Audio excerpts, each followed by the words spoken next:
Nahmaduhu wa nusalli ala rasulihil karim, amma ba'du.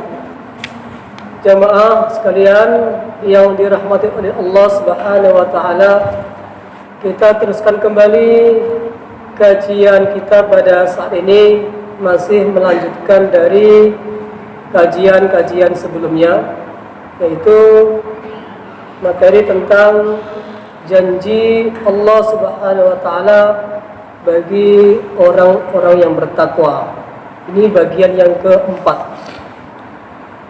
Allah Subhanahu wa taala berfirman dalam surah At-Talaq ayat yang kelima, A'udzu billahi minasy syaithanir rajim. Bismillahirrahmanirrahim. Wa may yattaqillaha yukaffir anhu sayyi'atihi.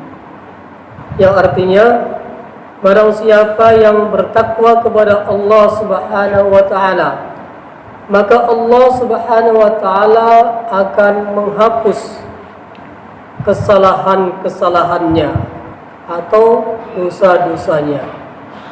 Ini janji Allah Subhanahu wa taala bagi orang yang bertakwa. Dosa-dosanya Allah Subhanahu wa taala akan ampunkan. Kemudian dalam surah Al-Imran ayat yang ke-135, di sana Allah berfirman, walladzina idza fa'alu fahishatan aw zalamu anfusahum dzakarullaha fastaghfaru lidzunubihim wa may yaghfiru dzunuba illallah wa lam yusirru ala ma fa'alu wa hum ya'lamun. Ulaika jazaohum maghfiratin min rabbihim. Dan orang-orang yang berbuat kesalahan, dan orang-orang yang berbuat keji dan menganiaya diri sendiri, lalu mereka segera ingat kepada Allah dan memohon ampunan atas dosa-dosanya, dan tidak ada yang bisa mengampunkan dosa kecuali Allah Subhanahu wa taala, dan mereka tidak mengulangi lagi perbuatannya sementara ia mengetahui. Maka Allah Subhanahu wa taala memberikan janji, ulaika jazaohum maghfiratin mir rabbihim. Maka balasan bagi mereka adalah ampunan dari Tuhan mereka. Hadirin hadirat yang dimuliakan oleh Allah Subhanahu wa taala, dalam kehidupan kita sehari-hari, karena kita ini adalah manusia biasa, sengaja atau tidak sengaja, diketahui atau tidak kita ketahui, kita biasa melakukan yang namanya kesalahan atau pelanggaran atau perbuatan dosa. Maka ada satu buah mafhum hadis yang kurang lebih maksudnya, manusia yang baik itu bukan karena manusia yang tidak pernah berbuat salah, tetapi manusia yang baik adalah manusia yang pernah berbuat salah atau dosa, lalu ia memperbaiki kesalahannya, memperbaiki dosa-dosanya, dan untuk selanjutnya dia tidak akan mengulangi lagi di kemudian hari. Jangankan manusia biasa seperti kita ini, jamaah sekalian, maaf, seperti kakek kita Nabi Adam pun dulu pernah berbuat salah. Tetapi ini pun tidak bisa dijadikan hujah atau alasan bagi kita sebagai hamba Allah yang hidup di akhir zaman. Nanti mentang-mentang Nabi Adam pernah berbuat salah atau berbuat dosa, lalu itu dijadikan dalil kita sengaja untuk melakukan dosa-dosa. Maka pada prinsipnya manusia itu betul makhluk yang lemah, yang alfa, tidak luput, tidak sepi dari berbuat salah. Tetapi Allah Subhanahu wa taala akan mengampunkan kepada seorang hamba terhadap dosa-dosanya kalau memang betul-betul ia bersungguh-sungguh minta ampun atau bertaubat kepada Allah Subhanahu wa taala. Sebagaimana yang sering disampaikan oleh ulama kita, syarat diterimanya taubat hamba, Allah Subhanahu wa taala akan mengampunkan dosa-dosa hambanya, itu ada syaratnya. Syarat diterimanya taubat pertama adalah ada unsur penyesalan. Jadi yang pertama, taubat itu agar Allah terima harus menyesal. Ada unsur penyesalan.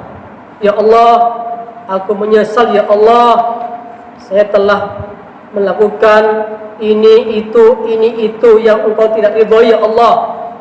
Harus ada unsur menyesal di hatinya. Menyesal nggak perlu diceritakan dengan kawan-kawan. Cukuplah hati kita yang merasa menyesal. Kemudian syarat yang kedua diterimanya taubat adalah berjanji tidak akan mengulangi lagi. Berjanji tidak akan mengulangi lagi. Ini syarat diterimanya taubat hamba.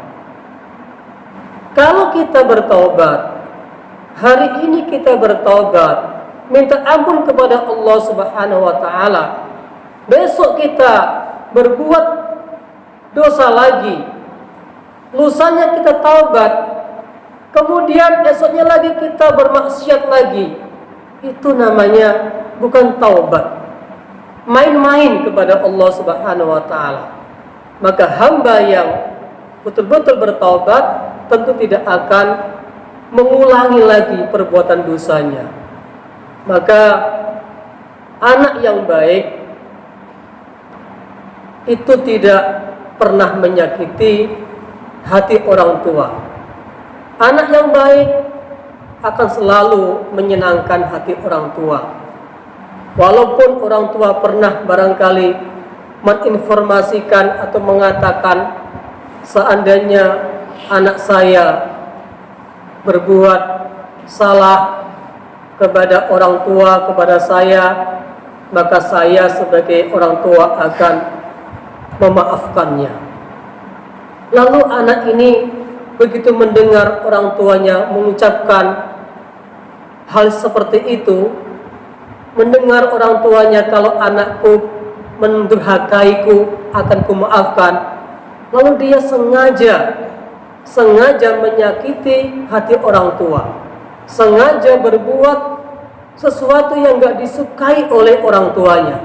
Tentu anak seperti ini bukan tipe anak yang baik.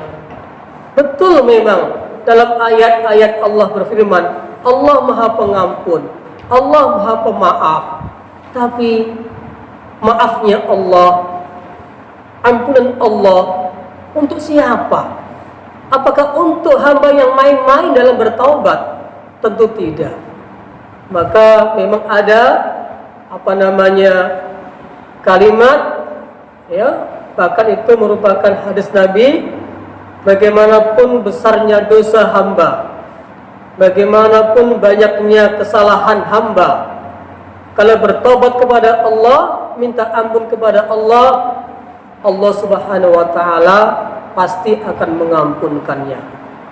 Maka dengan bertakwa kepada Allah, bersungguh-sungguh taat kepada Allah, semangat untuk beramal soleh, perintah Allah Subhanahu wa taala dilaksanakan dan semua larangan Allah dijauhi, maka semua dosa-dosa kita yang lalu akan Allah hapus.